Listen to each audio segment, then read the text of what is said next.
একটু আগেই ঠিক বৈঠকের কথা জানাচ্ছিলাম রাহুল গান্ধীর বাড়িতে, এবং এই বৈঠকের পরেই জল্পনা তৈরি হয়েছে। ফের কি কংগ্রেস ও তৃণমূল কাছাকাছি? সোনিয়া গান্ধীর সঙ্গে 40 মিনিট আলাদা বৈঠক অভিষেকের। রাহুলের সঙ্গে আলাদা করে কথা অভিষেকের। এসআইআর ও বাঙালি ইস্যুতে কাছাকাছি কংগ্রেস ও তৃণমূল।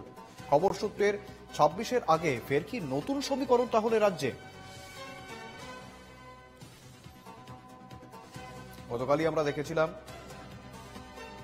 বিরোধী দলনেতা, লোকসভার বিরোধী দলনেতা রাহুল গান্ধীর বাড়িতে নৈশ ভোজের জন্য গিয়েছিলেন বিরোধী ইন্ডি জোটের সাংসদরা। সেখানেই সোনিয়া গান্ধীর সঙ্গে আলাদা করে 40 মিনিট বৈঠক অভিষেকের। রাহুল গান্ধীর সঙ্গেও আলাদাভাবে কথা বলেন তিনি, এবং কার্যত গতকাল দিল্লি যাওয়ার আগে অভিষেক বন্দ্যোপাধ্যায়ও একই ইস্যুতে নির্বাচন কমিশন এবং কেন্দ্রের যোগসাজশের অভিযোগ তুলে সরব হয়েছিলেন। তার কিছুক্ষণ পরেই আমরা দেখি বিরোধী দলনেতা তিনিও কার্যত কেন্দ্র এবং ইলেকশন কমিশনের যোগসাজশের অভিযোগ তুলে রীতিমতো সাংবাদিক সম্মেলন করেন, এবং তার পরবর্তীতে রাত্রেই নৈশভোজ হয়। নৈশভোজে একাধিক স্ট্র্যাটেজি নির্ধারণ করা হয়,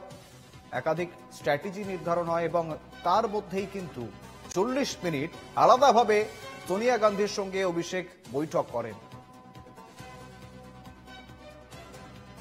সঙ্গে রয়েছেন বিজেপি নেতা রাহুল সিনহা। রাহুল বাবু, এনকেটিভি বাংলার পর্দায় আপনাকে স্বাগত। গতকাল ইন্ডিজোটের বৈঠক ছিল এবং সেই বৈঠকে একাধিক ইস্যু যেমন ছিল, তার পাশাপাশি অভিষেক বন্দ্যোপাধ্যায় সোনিয়া গান্ধীর সঙ্গে আলাদাভাবে বৈঠক করলেন প্রায় 40 মিনিট। রাহুল গান্ধীর সঙ্গেও আলাদাভাবে কথা বললেন 26-এর নির্বাচনের আগে। তাহলে কি রাজ্যে কোনো নতুন সমীকরণ আসতে চলেছে, বা সংসদে কি আরো স্ট্র্যাটেজি, অন্য কোনো স্ট্র্যাটেজি নিতে চলেছে তৃণমূল এবং কংগ্রেস? কিভাবে দেখছেন বিষয়টিকে? বিষয় হচ্ছে, লোকসভা নির্বাচনের আগে সব টাকা চোরেরা ইডি আর সিবিআই এর ভয়ে একজোট হয়েছিল। একজোট হয়ে নিজেদের রক্ষা করতে পারেনি, আবার জোট ভেঙে যে যার মতো আলাদা আলাদা ছড়িয়ে গিয়েছিল। এখন আবার ইলেকশন কমিশনের এসআইআর এর ভয়ে সব সেই নোট চোর যখন এক জায়গায় হয়েছিল, এখন ভোট চোর সব এক জায়গায় হয়েছে।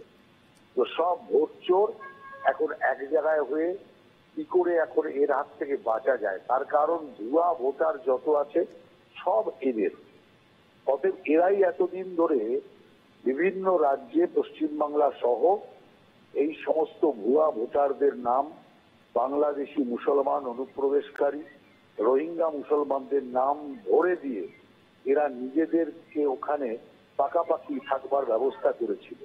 কিন্তু ইলেকশন কমিশন এই বাড়া ভাড়ের ভাতে ছাই দিয়ে দেওয়াতে এখন সব চিন্তায় উঠে গেছে।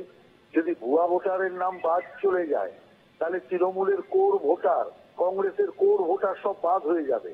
সেই কারণে ভোট চোররা, আগে নোট চোররা এক জায়গায় হয়েছিল, এখন ভোট চোররা এক জায়গায় হয়েছে। এতে কিচ্ছু আসবে যাবে না, কারণ ভোটার লিস্টের শুদ্ধিকরণ হবে।